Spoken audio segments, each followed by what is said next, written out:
Hello, my name is Anthony McGowan, and I was fortunate enough to win the 2020 Silip Carnegie Medal for my book, Lark, which is right here. Um, a story about two brothers, one with special needs, who get lost in a blizzard on the North Yorkshire moors. Now, winning the Carnegie was, of course, a massive honour. And it's also an honour to be able to announce the Shadowers' Choice winner for the Kate Greenaway Medal. As you know, this is an award voted on by the hundreds of shadowing groups in schools and libraries around the country. And it's wonderful that this is now an integral part of the Carnegie process, giving a voice to those amazing young readers who ultimately are what we're all here for. That's writers and librarians alike. As a word person, I'm simply in awe of what the artists working on children's books have achieved.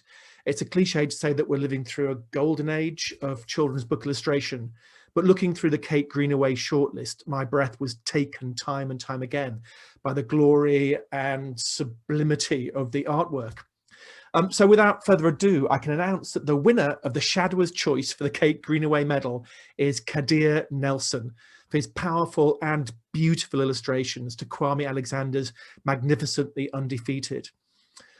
Kadir's work adds so much to what is already a magisterial text, celebrating the glories and triumphs of Black American culture, as well as eloquently testifying to the many injustices suffered over those years.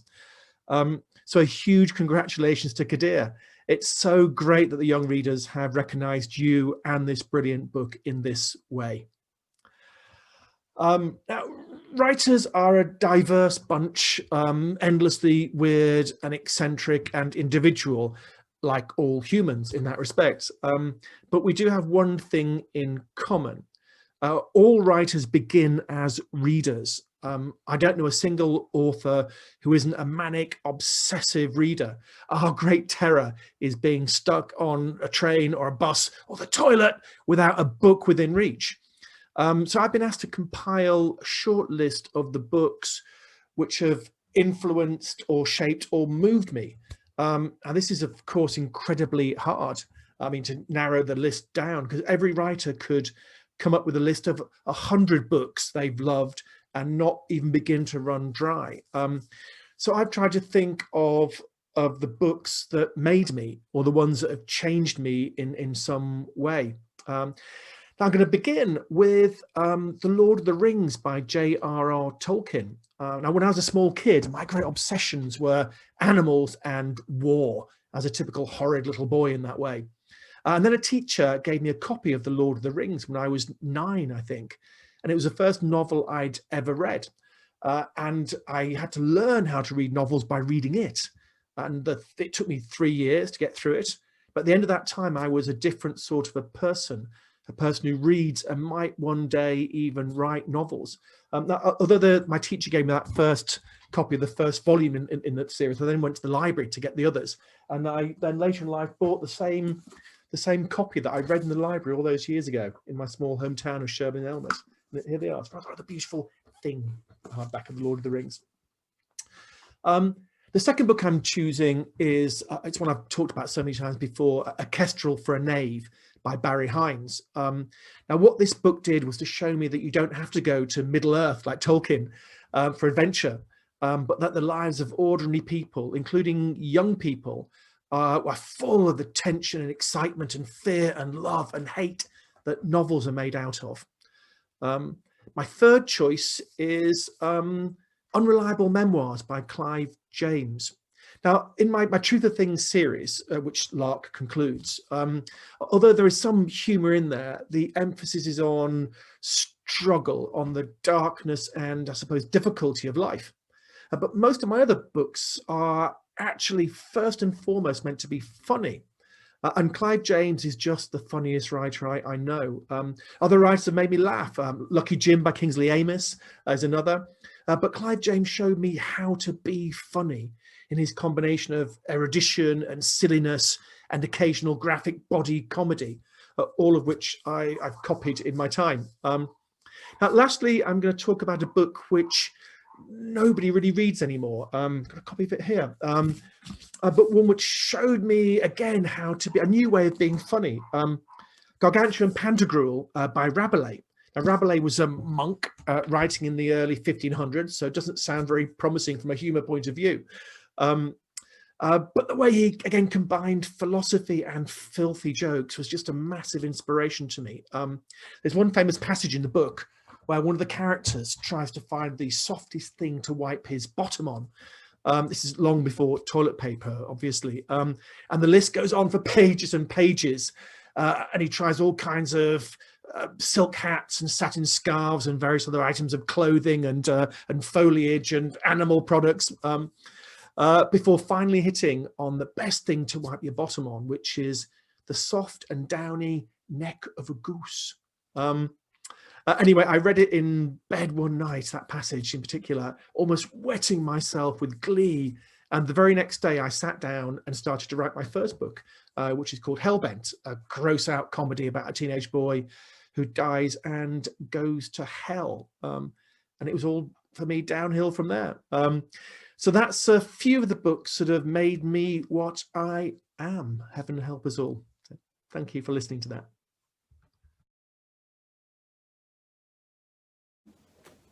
Hello, I'm Shaun, the author and illustrator of Tales from the Inner City, and I'm speaking to you now from my studio in Melbourne, Australia, with the great honour of being able to announce the winner of the Shadowers' Choice Award for 2020, which is, small drum roll, The Black Flamingo by Dean Atter. So congratulations, Dean. Congratulations, The Black Flamingo, and congratulations to everybody who participated in this wonderful initiative for having readers decide their favourite books. And I'm sure you all had different favourites, and I hope you had a lot of interesting discussions about which were yours and why, most importantly. So that's the beauty of awards, I think, is not so much giving out prizes or anything like that, but provoking discussion about the books themselves, and then also why we read, for what reasons, and what we get out of reading books.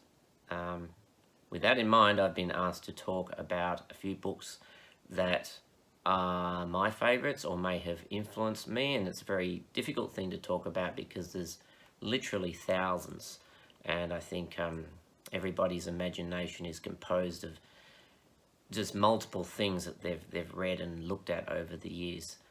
So very difficult to pick a few, but I just went to my shelf and grabbed a few that were poking out.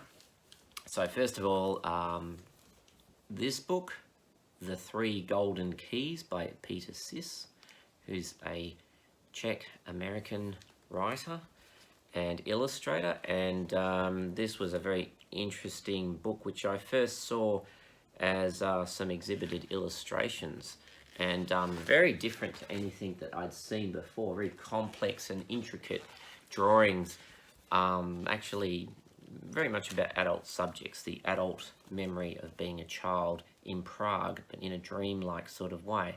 And at the time, as a young illustrator, not sure what I wanted to do, seeing work like this and some work by other illustrators made me think, you know, picture books are a really interesting medium for expressing one's ideas and personal fascinations, and there's almost no limit to what you can do. So around the same time, I came across these series of Mr. Lunch books, which are completely different, but no less mysterious and entertaining. Also with a touch of humour. I think that's true of all the books that I like. And I just really love these really sort of jazzy, almost like modern art, 1920s painting illustrations. And this was some of the first digital art that I saw, where I couldn't figure out how it was made, because there were all these sort of very clean edges and shapes, and very successfully done too. So that's the series of Mr. Lunch books by husband and wife team, J. Otto Seibold and Vivian Walsh, who live in the United States. Going back to very early years, when I was in primary school, I was fascinated by mythology, and there was a wonderful series of books that were published at the time, going through world mythology, and this is one of them. This is the the Chinese volume, which touches on my background, as my father is Chinese, and beautifully produced, quite solid books, telling the basic mythological stories about how the earth was made and the different heroes and demons and just strange things that happened, very ancient stories that have been illustrated by contemporary illustrators. Of course, this was back in the 80s, so it's quite old now, but really fascinating. And I'm always interested in stories that last for so long, because we all write and draw and imagine and discuss lots of stories, but some of them last for thousands of years. And as an artist, I'm really interested in trying to almost dissect those stories and figure out what is it that makes them last so long. The best answer I've been able to come up with is weirdness. And it's almost like for a story to really endure, it has to be quite strange. I don't know why, but that just seems to be the case. So I try to follow suit in my own work. Here's a book that really does not look like much. This is one of the very early editions, The Illustrated Man by Ray Bradbury. I'm fortunate to have this very tiny airport novel copy, which is actually signed by the late great man himself. I think I read this when I was about 13 years old, and it was probably the strangest book I'd read up to that point, and probably didn't like it that much on first reading, but I came back to it again and again because I kept thinking about the weird images. It's a collection of short science fiction stories, and they're sort of set in, I guess, the near future, but it's not even the near future of our world. It's almost like a modern fairy tale world where anything can happen. And I guess that really unlocked my imagination, because up to that point I always thought of science fiction as projections into the future. What's the future going to be like? I didn't realize that, you know, really good science fiction is actually often more like dreams, where it's an alternate reality about the world like this one in the present, but where something is quite different, and seeing how people behave when faced with those weird differences. And finally, here's a oldie but a goodie, The Snowman by Raymond Briggs. A very influential author and illustrator for me, I think, for a number of reasons. First of all, extremely sincere, honest stories about everything from sentient snowmen to his own parents. And there's a real sense of reality and a sort of nostalgia, but very seriously considered nostalgia.